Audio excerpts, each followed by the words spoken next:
Hi everybody, in case you Corine Pearce, and I'm talking about acorns today at the Wild Gardens at the Grace Hudson Museum. And I know a lot of people wanted to come and they couldn't be here for one reason or another, so I'm going to do a really quick overview of processing acorns. So technically you can use any acorn for food. We have preferences by flavor and taste and processing, and I'm going to give you that list real quick. So this is my personal preference: black oak, tan oak, blue oak, white oak, and then scrub oak. So that's the order that I use them in. When you process acorns, you don't want to mix them. So every acorn has its own process, and these are black oak acorns on this table right here.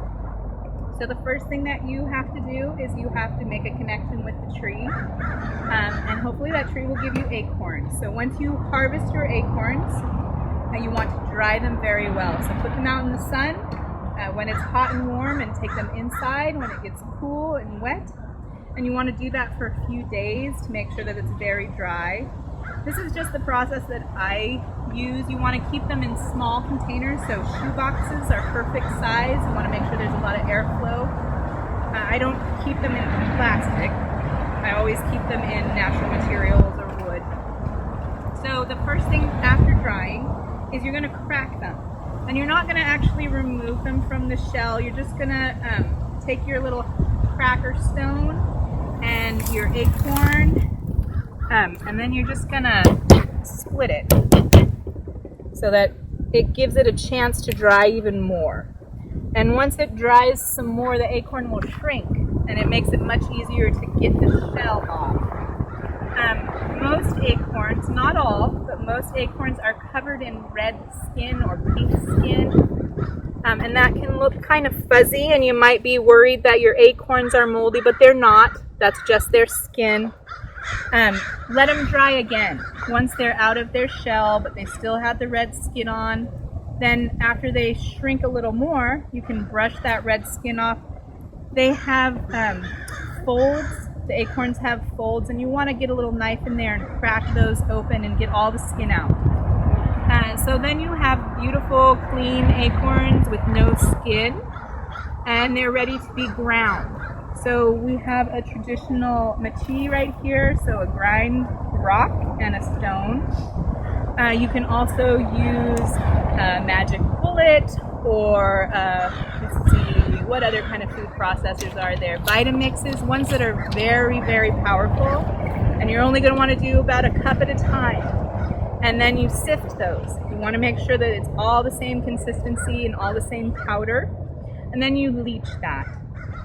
So you're going to use a cheesecloth. I don't prefer. I actually like an old t-shirt that's cut, and you line your colander, put your acorn powder in there, make a water break. So traditionally we use poison oak as a water break, but you can use cedar, you can use rosemary, you can use a piece of foil, just so that when you pour the water on, it doesn't hit the acorn powder. You want it to hit something and then disperse over.